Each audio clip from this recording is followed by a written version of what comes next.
গল্পের শুরুতেই দেখা যাবে পুলিশ অফিসার ফোন করেছে বড়বাবুকে বলছে, স্যার সাপুড়ের দেখা পেয়েছি, সাপুড়েটা বিন বাজাচ্ছে। এই কথা শুনেই তখন দেখা যাবে বড়বাবু বলছে, ওকে তুমি ফলো করো, ও যেখানেই যাবে তুমি ওর পিছু পিছু যাবে, একদম চোখের আড়াল করবে না, আমি আর গীতা ওখানে যাচ্ছি। এই কথা বলতে তখন দেখা যাবে লোকটা বলছে, ঠিক আছে স্যার, আমি ওনার পিছু নিচ্ছি। এই কথা বলে তখন দেখা যাবে ওই সাপুড়েরটা বিন বাজাতে বাজাতে সেখান থেকে একটা গলির দিকে চলে যায়, আর তখন সেই লোকটাও পিছু পিছু যায়। আর ওইদিকে বড়বাবু ফোন কানে হাতে বুঝিয়ে দিচ্ছে লোকটাকে কি কি করতে হবে। তখন ওই লোকটা খুব মনোযোগ সহকারেই দেখছে, শুনছে, আর ওই সাপুরের খেয়াল রাখছে। আর তখন দেখা যাবে সেই লোকটা দেখতে পায় একটা গলির ভিতর ঢুকেছে আর একটা বাড়ির মধ্যে ঢুকেছে। এই কথাই বড়বাবুকে জানান। তখন বড়বাবু ফোনটা রেখে গীতাকে বলছে, চলুন। তখন গীতা বলছে, কোথায়? তখন বড়বাবু বলছে, সাপের নাচ দেখবেন না, চলুন। এই কথা বলেই সেখান থেকে বেরিয়ে পড়ে। ওইদিকে দেখা যাবে সাপুরেটা একটা রুমের মধ্যে গিয়ে নিজের ব্যাগ থেকে কতগুলো টাকার বান্ডিল বের করে দেখতে থাকে। আর তখনই সেখানে বড়বাবু চলে আসে। বড়বাবু দরজা ভেঙে ভিতরে ঢুকেছে আর অনেক অবাক হয়ে গেছে বড়বাবুকে দেখে সেই সাপুরে। তখন সাপুরে বলছে, কি আপনি আপনি কে? তখন বড়বাবু বলছে, সাপের নাচ দেখাতে এসেছি। এই কথা শুনে তখন দেখা যাবে লোকটা বলছে, আপনি এখানকার ঠিকানা কোথায় পেলেন? তখন বড়বাবু বলছে, ওই যে ওনার কাছ থেকে, উনি আমাকে নিয়ে এসেছে। তখনই গীতা ভিতরে ঢুকে। তখন গীতা পুরো ঘরটা দেখছে আর তখন লোকটা বলছে, কে আপনি? বলুন আপনারা কারা? এই কথা বলে কাশতে থাকে সেই লোকটা। তখন গীতা বলছে, আপনি তো সাপুরে বিন বাজান, সাপ নিয়ে খেলেন তাই না? তখন লোকটা বলছে, হ্যাঁ, কিন্তু আপনারা এখানকার ঠিকানা কোথায় পেলেন? তখন গীতা বলছে আপনার সাপ কোথায়? তখন ওই লোকটা বলছে, সাপ আছে, কিন্তু আপনারা কে বলুন আগে। তখন দেখা যাবে বড়বাবু তাদের পরিচয় দিতে ভীষণ ভয় পেয়ে যায় সেই সাপুরে। তখন গীতা বলছে, টিপকে চেনেন না আপনি? এই কথা বলতে তখন লোকটা বলছে, না আমি চিনি না। তখন বড়বাবু সেই লোকটার মাথায় বন্দুক ঠেকিয়ে বলছে, এখনো বলবেন যে আপনি চিনেন না? তখন গীতা বলছে, বলুন, এবার সব সত্যি কথা বলুন, না হলে কিন্তু আপনার প্রাণটাই চলে যাবে। তখন দেখা যাবে সেই লোকটা বলছে, না আমি কিচ্ছু জানি না, আমি বললাম তো আমি কোনো অপরাধ করিনি। তাহলে আপনারা কেন এখানে এসেছেন? আমাকে ক্ষমা করে দিন প্লিজ, আমি কোনো খুনিও না, আসামিও না, তাই আমাকে ছেড়ে দিন, আমি কিচ্ছু করিনি। পাশে থাকা সেই ঝুড়ি থেকে ঝুড়িটা একটু উঁচু করে দিলে তখন সাপটা সেই সাপুড়েকে কামড়ায়। আর তখনই সে সাপুড়েটা অনেক চিৎকার করে মাটিতে পড়ে যায়। আর তখনই এসব কিছু দেখে বড়বাবু ঘাবড়ে যায়। তখন বড়বাবু বলছে, ওকে এক্ষুনি হসপিটালে নিয়ে যেতে হবে। তখন গীতা বলছে, না, ওকে কোথাও নিয়ে যেতে হবে না। তখন বড়বাবু বলছে, কি বলছেন কি আপনি অগ্নিকন্যা? তখন গীতা বলছে, হ্যাঁ আমি ঠিক কথাই বলছি, আমাকে আপনি পিস্তলটা দিন।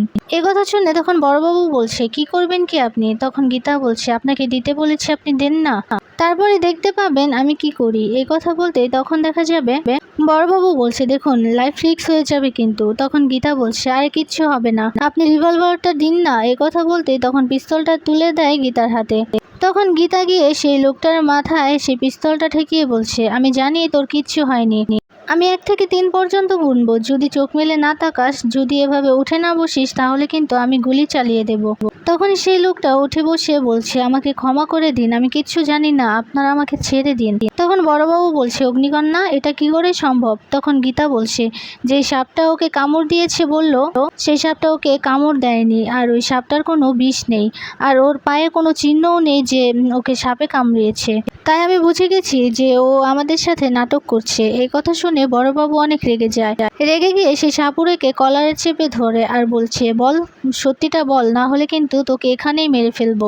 এই কথা বলে সাপুড়েকে মারতে থাকে। তখন গীতা গিয়ে বলছে, দিন আমার কাছে বড়বাবু। এই কথা বলে সেই লোকটাকে নিয়ে গীতাও মারতে থাকে আর বারবার করে বলছে, তুই কি বলবি, সব স্বীকার করবি, নাকি তোকে এখানেই মেরে ফেলবো? তখন বড়বাবু বলছে, অগ্নিকন্যা ওকে আমার হাতে ছেড়ে দিন। তখন নিয়ে সেই লোকটাকে মারছে। আর তখনই বাইরে থাকা সেই অফিসারকে ডেকে বলছে, ওকে এক্ষুনি অ্যারেস্ট করুন। আর আমাদের ফোর্স এসেছে না, ফোর্সকে বলুন পুরো ঘরটা তল্লাশি চালাতে। আমার মনে হচ্ছে তল্লাশি চালালে আমরা কিছু না কিছু পেয়ে যাব। এই কথা বলতে তখন সেই অফিসারটা ওদের পুরো ফোর্সকে ঘরের ভিতর ডাকতেই তখন দেখা যাবে সবাই চলে এসেছে।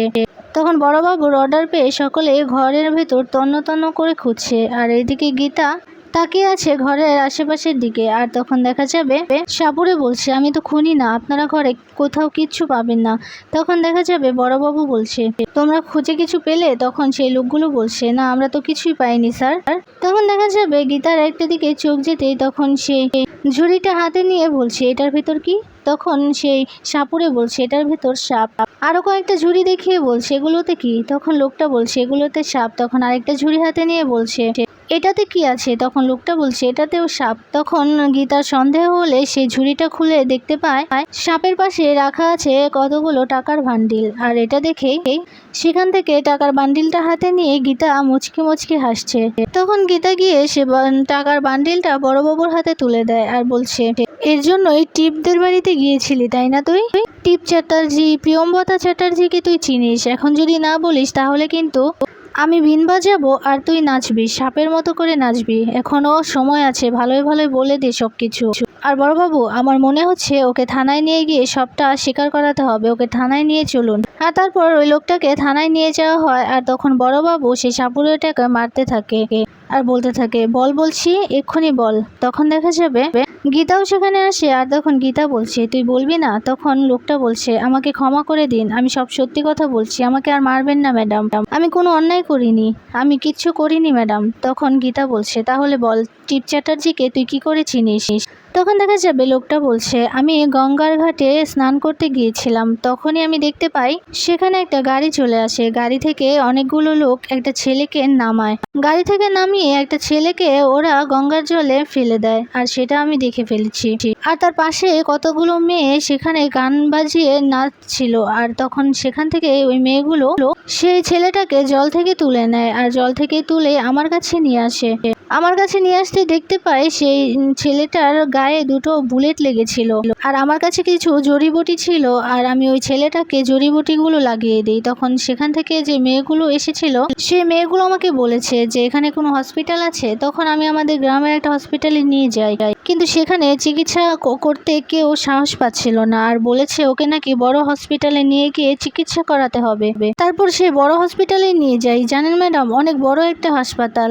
এই কথা বলতে তখন গীতার মনে পড়ে যায় টিপদেরও একটা হসপিটাল আছে। তখন গীতা ওই সাপুরেকে বলছে, চ্যাটার্জিদের হসপিটাল? তখন সাপুরে বলছে, আপনি কি করে জানেন ম্যাডাম? আপনি কি করে এত কথা জানেন? তখন গীতা বলছে, আমি সবকিছুই জানি। তখন সাপুরে বলছে, জানেন সেই লোকটাকে ওরা ভালো করেছে, সুস্থ করেছে, আর তারপর সেই লোকটাকে ওই মেয়েটা বিয়েও করেছে। তখন গীতা বলছে, হ্যাঁ আমি সবকিছুই জানি। তখন লোকটা বলছে, ম্যাডাম আমি তো কোনো অন্যায় করিনি, আমি তো কিছুই করিনি, আপনারা আমাকে ছেড়ে দিন। তখন বড়বাবুকে গিয়ে বলছে, আপনি আমাকে ক্ষমা করে দিন না, আমি তো কোনো অন্যায় করিনি, আমি একটা লোককে বাঁচিয়েছি। তখন গীতা বলছে, তাহলে টিপ চ্যাটার্জি আপনাকে এতগুলো টাকা কেন দিল? এতগুলো টাকা মানে 50,000 টাকা, কম কথা তো না। তাহলে সেই 50,000 টাকা আপনাকে কেন দিল টিপ চ্যাটার্জি? তখন দেখা যাবে সাপুরে বলছে, আমার মুখ বন্ধ রাখার জন্য। ওই ছেলেটাকে যে উনি জল থেকে কুড়িয়ে পেয়েছিস তার জন্য আমাকে মুখটা বন্ধ রাখতে বলেছে। মুখটা বন্ধ রাখার জন্য 50,000 টাকা আমাকে দিয়েছে। আর জানেন ম্যাডাম, ওই ছেলেটাকে উনি বিয়ে করেছে, সে বিয়ের নিমন্ত্রণ আমি খেয়ে এসেছি ওনাদের বাড়িতে গিয়ে, তাই আমি ওনাদের বাড়িটা চিনি। আর এছাড়া আমি কিচ্ছু জানি না ম্যাডাম, আমি কোনো অন্যায় করিনি, আমাকে আপনারা শাস্তি দেবেন না, আমার ভুল হয়ে গেছে। আমি যদি এত কিছু জানতাম তাহলে কিন্তু আমি ওনাদের সাহায্য করতাম না, সত্যি সাহায্য করতাম না ম্যাডাম, আপনারা আমাকে এভাবে শাস্তি দেবেন না।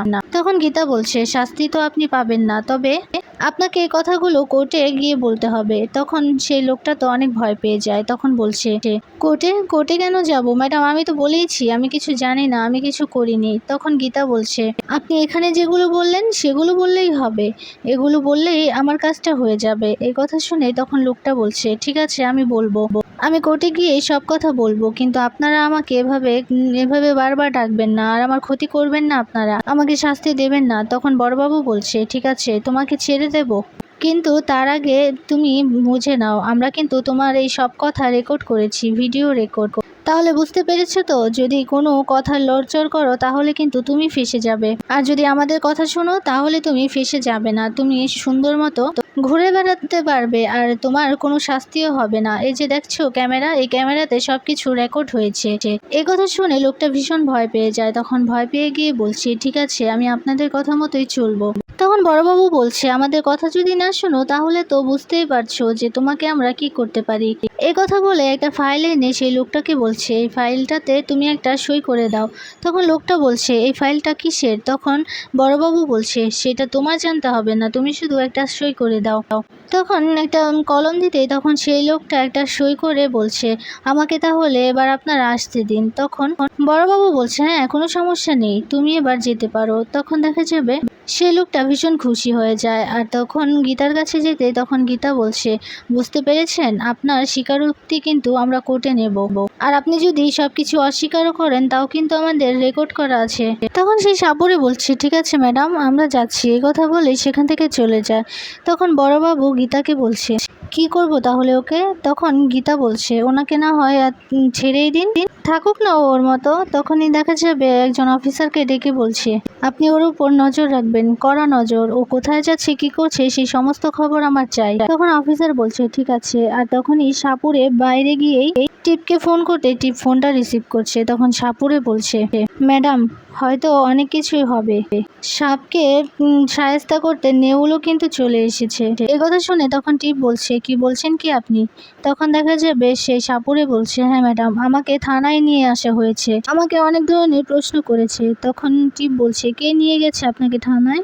তখন সাপুরে বলছে, একটা অফিসার, বড়বাবু বলছে, আর একটা মেয়েও ছিল, মানে একজন বউ, আর তার বাচ্চাও হবে, সে প্রেগনেন্ট। এই কথা শুনে তখন টিপ বুঝে যায় গীতা আর বড়বাবুই ওকে ধরে নিয়ে গিয়েছিল। তখন দেখা যাবে সাপুরে বলছে, কি করব এখন কি ম্যাডাম আমরা?